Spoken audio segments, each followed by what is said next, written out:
si tu lis une étude de marché sur le luminaire, ben, tu lances pas un business dans le luminaire.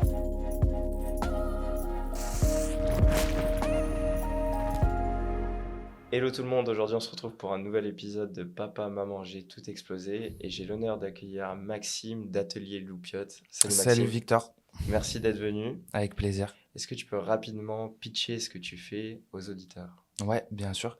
Alors nous, Atelier Loupiote, on fait des luminaires en bois fabriqués à côté de Lyon, à Villeurbanne. On a une gamme qui est assez restreinte, de 10 modèles environ. Notre but, c'est de faire ce qui n'existe pas aujourd'hui sur le marché du luminaire, c'est-à-dire que on a en fait deux positionnements sur le marché du luminaire, plutôt la grande distribution, Leroy Merlin, Ikea, Castorama, ce qu'on peut retrouver un petit peu partout, qui se ressemblent beaucoup et qu'on peut considérer comme pas cher. Et puis de l'autre côté, des marques créateurs. Et quand on s'intéresse un petit peu aux luminaires et qu'on achète une nouvelle maison, qu'on veut faire sa déco, qui est vite très très cher en fait. Donc nous, on se positionne entre ces deux positionnements-là, plutôt côté abordable. On a une vocation abordable et on vient mettre des valeurs de local avec la fabrication à Villeurbanne, le sourcing des matériaux et tout ça. Voilà. Donc ça permet aux gens d'avoir des luminaires français à un prix totalement abordable et de ne pas passer par des structures telles que Ikea, Leroy Merlin avec Ouais, des produits génériques qu'on peut retrouver dans la déco de tout le monde en ouais, définitive. ouais, c'est ça. En fait, sur la partie consommation de masse, Leroy Merlin, Ikea, toute la grande distribution. On est sur des produits importés d'Asie principalement. Ouais, Et du coup, tu retrouves les mêmes produits un petit peu déclinés tout le temps pareil. ouais. Donc nous, l'objectif, c'est d'être clivant au niveau des designs et voilà, on a une approche aussi sur la diffusion lumineuse où on essaye de travailler les ombres. Ok, hyper intéressant. Ouais. Et avant d'aller un peu plus loin sur Atelier Loupiote, j'ai plein de questions après. Est-ce que tu peux nous parler de ton parcours? Je sais que t'as pas toujours fait ça. Ouais. Euh, Moi, je viens pas du tout du digital. J'ai fait une formation d'ingé, donc voilà. Ça m'a permis de mettre en place en fait toute la partie production. C'est moi qui m'en suis occupé. Donc voilà. Et puis après le reste, euh, chez Loupiote, je m'occupe aussi de la partie commerce, de la partie digitale, et j'ai plutôt appris sur le tas. Donc ouais, parcours différent, je sais pas. On a tous un parcours différent. Ouais, ouais, Il me semble que tu as lancé pendant le Covid. ouais. Comment ça s'est passé? Tu avais déjà envie de faire ça? Je sais que tu le fais avec un laser. Est-ce que tu avais déjà le laser? Alors, en fait, le Covid, pour nous, ça a été un catalyseur de création de la boîte, euh, parce que c'est une période où ben, tout est en pause. Ouais, Donc, ça a permis de vraiment développer le produit, justement de commander les machines nécessaires pour faire les luminaires. C'était un projet qui me trottait dans la tête. Et en plus de ça, donc quand on est arrivé sur le marché, c'était le deuxième confinement.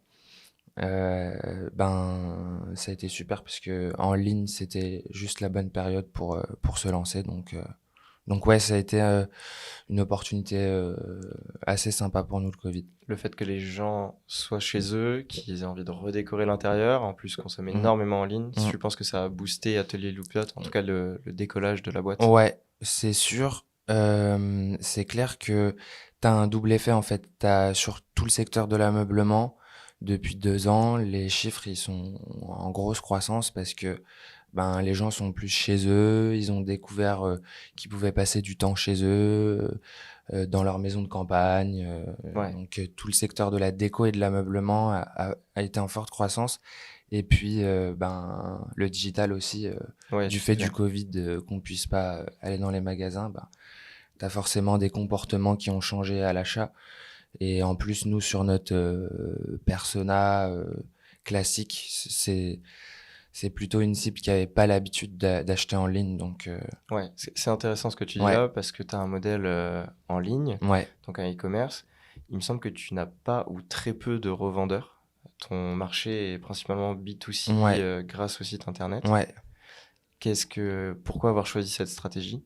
Pourquoi ne pas partir sur du wholesale comme le font 80% des marques qui sont dans le monde de la déco, je pense? Euh, alors, nous, faut partir de la mission. Nous, on veut déployer le produit euh, au sens large déjà en France. Ok, Et donc, en ligne, c'était le meilleur moyen pour commencer. On n'est pas du tout fermé au physique, mais c'est un petit peu plus compliqué. Et surtout, là, nous, on peut mettre en avant euh, le fait que ce soit fait par nous et on gère mieux la répartition de la marge, en fait. ouais, Euh, en physique, alors déjà, je m'embrouille un peu dans mes propos, mais l'avantage vraiment en ligne, c'est qu'on peut gérer son image de marque euh, de manière beaucoup plus précise que passer par des revendeurs qui vont revendre le produit sans savoir quel pitch ils font de la marque. Ce sera beaucoup plus orienté produit d'une personne qui rentre dans un magasin, qui trouve le produit joli, qui va l'acheter, mais qui connaît pas forcément l'histoire derrière. ouais. Alors qu'en ligne, on essaye, nous, de développer notre image comme ça pour pourquoi pas après derrière être en physique. C'est déjà ce qu'on fait, mais Ok. ouais. Donc l'idée était de contrôler d'abord la notoriété pour Ouais, assurer une certaine con- qualité de notoriété avant d'aller chercher du wholesale. ouais. Et puis, je parlais de marge au début. Ça permet d'investir plus rapidement que sur du retail classique. T'es plus sur une stratégie de volume Ouais, bien sûr. ou voilà. Et c'est aussi quand tu sors tes premiers produits qui sont pas forcément hyper bien, qu'il y a un peu de SAV à faire derrière. Euh, En ligne, c'est beaucoup plus facile d'avoir des échanges avec les clients directement, des retours des clients. Et ça, c'est hyper important pour nous puisque c'est ce qui nous a permis de développer le produit et avoir une qualité Ouais. qui soit top, quoi. Oui, je suppose que les premiers produits que tu vendais versus ceux que tu vends maintenant n'ont rien à voir. Bah, dans le design, c'est la même chose, mais oui, au niveau du packing, au niveau des notices, on les a refait plusieurs fois. Au niveau Ok, de la qualité de bois, évidemment que on a travaillé avec les fournisseurs et ok. ça, c'est cool. En fait, c'est ça l'avantage du online, c'est que tu maîtrises, t'as un feedback très rapide et t'es pas obligé de produire 1000 lampes, de les écouler et d'avoir les feedbacks derrière. Tu peux très vite t'améliorer sur le produit. Donc Ouais, carrément. ça, c'est très cool. Surtout que nous, on a la chance d'avoir l'outil de production et de pouvoir faire les modifications quasiment en temps réel, quoi. Ça nous arrive qu'on ait une remarque de client et que on fasse la modification juste derrière, quoi. Ouais, ça vous apporte une flexibilité hyper Ouais, importante. ouais, hyper importante. Ce qui est intéressant avec ce que tu viens de dire, tu as la possibilité de le faire parce que vous le faites en interne. Au début, c'est toi qui faisais les découpes, qui faisais l'ensemble du produit. Ouais, ouais, Ok. ouais, Pour revenir sur la petite histoire, donc tu lances Atelier Loupiote, tu as ouais, les machines, ouais. donc tu fais toi-même les produits, tu commences direct online. Tu fais quoi? Tu fais de la pub, tu lances tes réseaux sociaux. Alors, je teste le produit un petit peu sur plusieurs canaux. Euh, Online via notre site qu'on avait lancé en tout premier, marketplace Ouais. et puis retail, ce qui me permet de tester le marché. T'es Euh, sur quel marketplace au moment? je me niche assez sur des marketplaces made in France Ok. et après maintenant on est chez Nature et Découverte. Ok. Ouais, donc de Euh, très belles références. ouais, ouais, on a des belles références, la Camif. Euh, Plutôt des marketplaces ameublement, les petits raffineurs aussi, Ok. voilà. Et pour revenir sur l'histoire, donc ouais, je teste différents canaux. Et puis très vite, pour les raisons que je t'ai évoquées, on voit que ça marche bien en ligne. Ça marchait aussi bien en physique. Je me suis déplacé dans plusieurs villes et on avait un super bon taux de transfo pour le retail. Mais on a plus d'appétence pour développer le business en ligne. Donc on y va et Le premier mois, vous faites combien de chiffre d'affaires? Enfin, tu fais combien de chiffre d'affaires? euh, alors on lance le premier mois en ligne. Ouais. Faudrait que je revérifie, mais c'est autour entre 20 et 30 000 euros. Ce qui est déjà un très beau premier Ouais, mois ouais, ouais, pour un e-commerce. ouais. Ok, Ouais, ben, et puis après, ben, tu tombes un peu dans la soupe, et dans la drogue du business en ligne. Donc, c'est pour ça qu'on a continué comme ça. Et puis, ouais. on a été derrière victime de notre succès et fallait livrer les clients. Donc, on n'avait pas le temps de déployer une stratégie commerciale, retail Ouais. ou autre, quoi. Donc c'était vraiment la première année dans l'exécution pure, plus que Ouais, dans la planification. ouais, Donc je suppose que tu as appris beaucoup. Au début, tu faisais les produits, maintenant tu as une équipe. ouais. C'est du management à apprendre. Mm, C'est une autre façon de travailler, surtout que tu n'étais pas du tout là-dedans. ouais.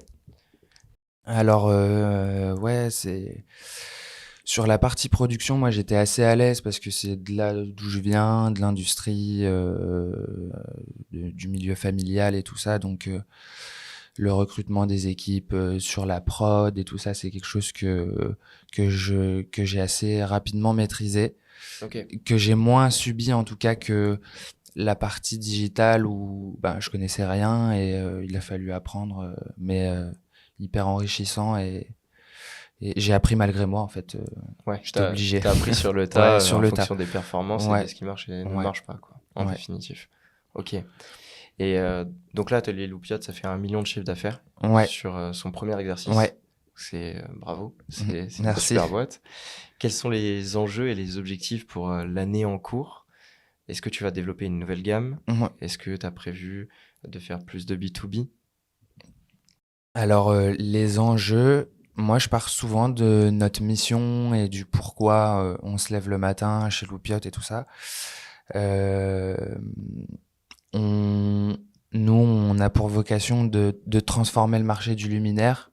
Euh, alors, on n'est pas tout seul parce que on invite les autres marques qui ont le même positionnement que nous, qui peuvent être perçues comme des concurrentes. Mais en fait, non, parce que le marché du luminaire est tellement gros qu'on préfère le piquer à la grande distribution ou aux créateurs qui sont assez chers implantés sur le marché, plutôt que se faire la guerre entre nous. Donc, je repars de la mission où on veut nous proposer un produit abordable avec des valeurs qui ont un petit peu plus de sens que dans la grande distribution locale, la diffusion lumineuse, on insiste vraiment là-dessus.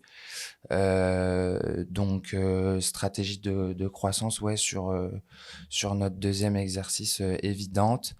Le retail, c'est pas encore notre la première chose qu'on va développer. On va continuer online. On lance la Belgique là rapidement. Et c'est plutôt ça notre stratégie de croissance. Ok. Optimiser notre site internet. Euh, L'écosystème digital ouais, d'Atelier tout Loupiote. l'écosystème digital, mettre un peu d'huile dans les rouages pour que ce soit plus fluide, optimiser le taux de conversion. L'idée, c'est de dépenser mieux Ouais. nos budgets en Ok. ligne. Quand on est sur des problématiques de scale comme nous, c'est hyper important parce que faut pas y aller trop fort, trop vite. Ouais. Donc, et puis structuration aussi de la société parce que c'était une première année où tu l'as dit, j'ai commencé seul et maintenant on est 7, donc on se structure pour repartir sur un nouveau cycle de croissance Ouais, derrière. ce qui revient souvent, en tout cas quand on se structure, c'est qu'au début, on commence, on le fait, il n'y a pas de process, on se rend pas compte qu'on va grossir, on grossit. Il faut mettre en place des process. Est-ce que c'est quelque chose que tu as réussi à mettre rapidement en place, ou il y a toujours des choses où c'est plus ou moins bancal et tu perds du temps et de l'énergie alors que ça pourrait être processé en interne? Euh, Ouais, ben c'est ça, c'est que tu pars d'une situation assez chaotique où faut livrer le client, tout ça. Et nous, le choix qu'on a fait, c'est de ralentir un petit peu notre croissance pour se structurer, justement mettre en place des process et pas impacter la qualité de service, les délais et tout ce qui va avec. Donc là, on est en plein dedans et ça a plutôt porté ses fruits. On, on commence à avoir des process qui sont carrés, des choses qui sont assez automatisées Ouais. en interne. Ouais. Donc, qualité supérieure à croissance. L'idée, c'est d'avoir une vision long terme et ne pas Ouais, négliger la qualité pour aller trop vite ouais, et c'est dur risquer de... l'équilibre. Ouais, L'équilibre est dur parce que euh, quand tu crois, c'est assez euphorisant. Euh, et se dire, OK, là, je vais me poser, arrêter la croissance ou du moins faire la diminuer.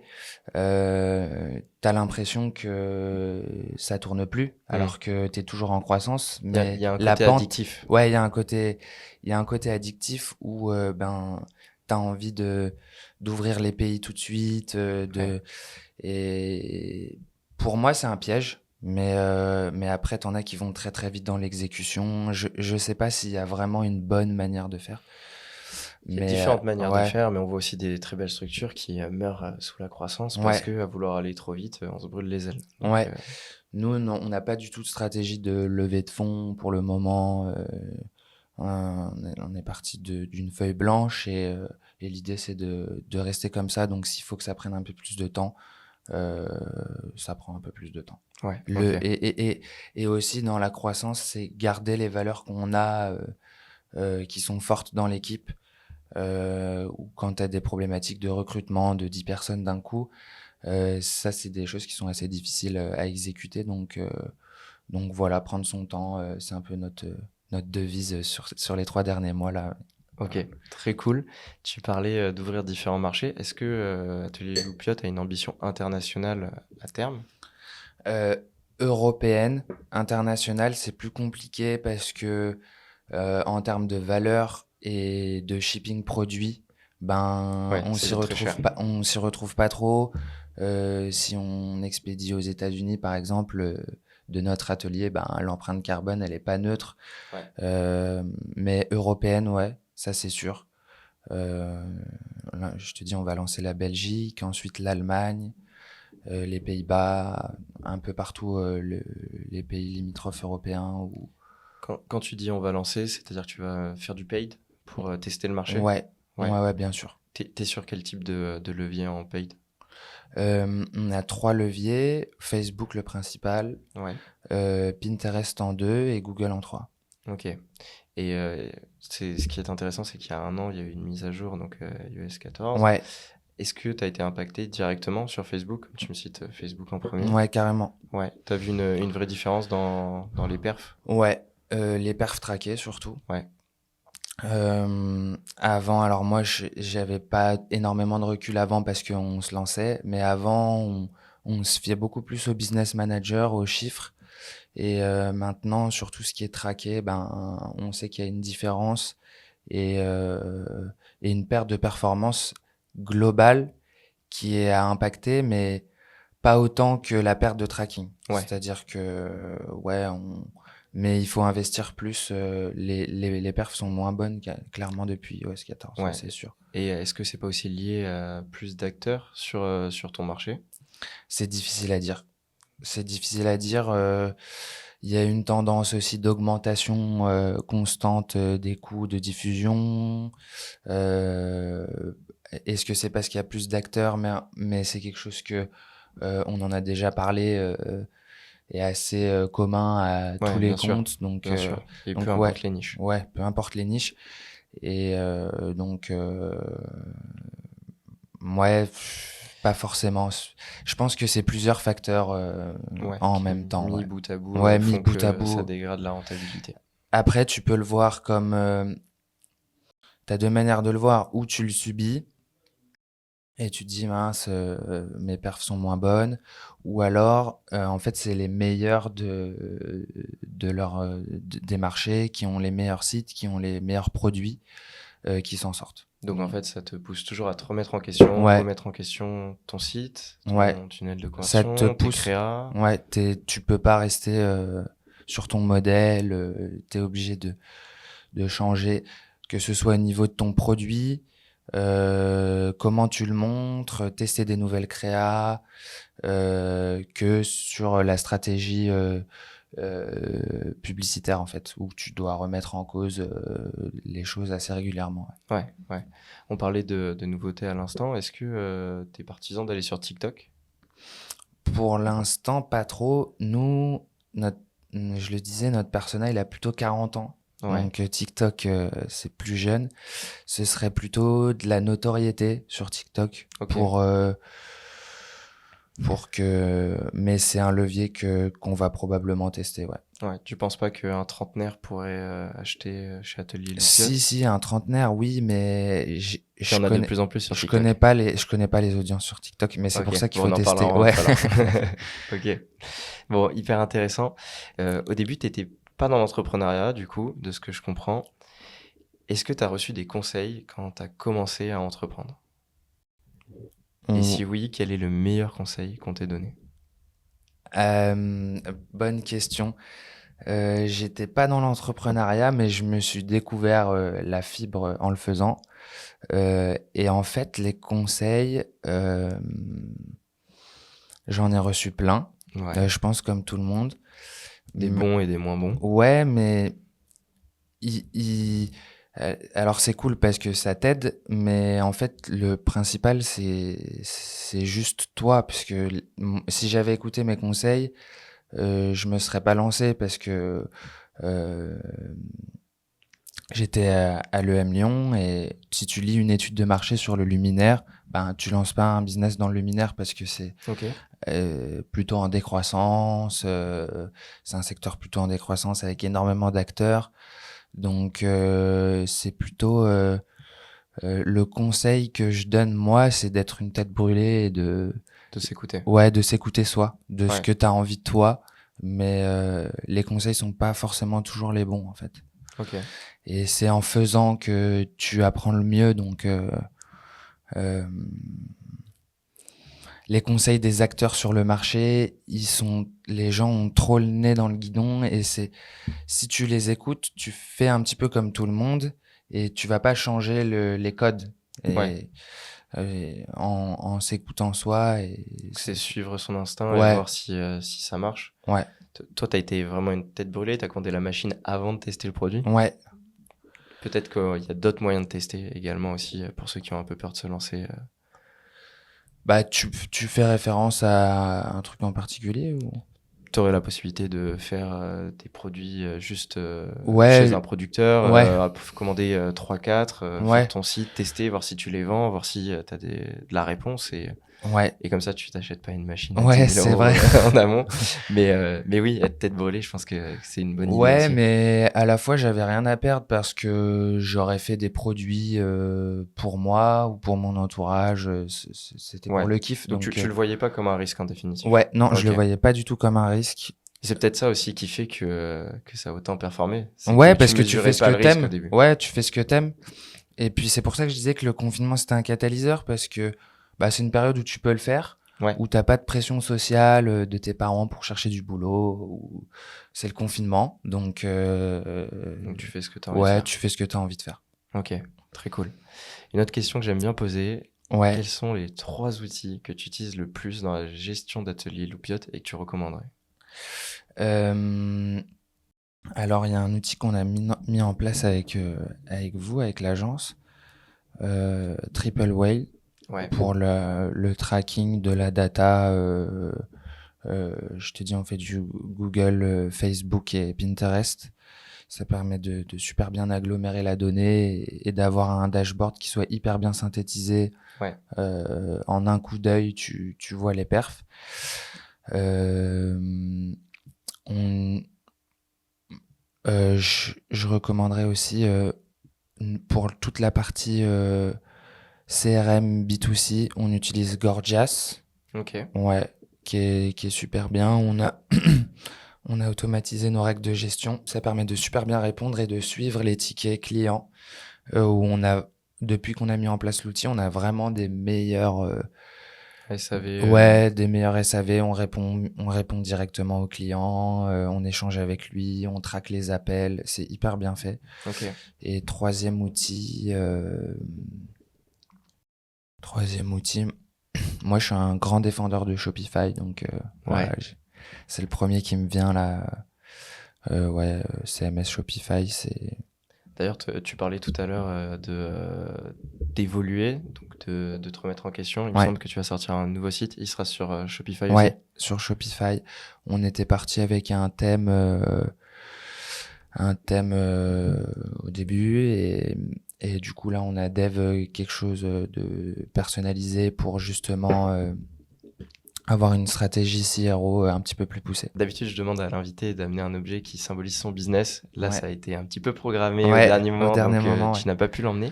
Mais si tu en avais un comme mot de fin, s'il y avait un objet qui représentait Loopiote, ça serait quoi? Ce serait notre premier modèle, la Ok. fusée. Je l'ai en fond d'écran de mon iPhone. Ouais, ok. Et On le rajoutera du coup au montage, ouais, comme ça on le les gens rajoutera pourront au voir à montage. quoi ça ressemble. Et ouais, parce que lancement rapide, ouais, ça nous symbolise bien, c'est le premier modèle. C'est un beau Ouais, choix de produit en ouais, définitif. Ça ouais, symbolise bien la croissance de Loopiote. ouais, En tout cas, carrément. merci beaucoup Maxime d'être venu. C'était Merci à hyper toi, Victor. intéressant comme échange. Et puis on aura l'occasion d'échanger peut-être dans d'autres vidéos sur d'autres sujets. Avec plaisir. À bientôt. À bientôt. Ciao.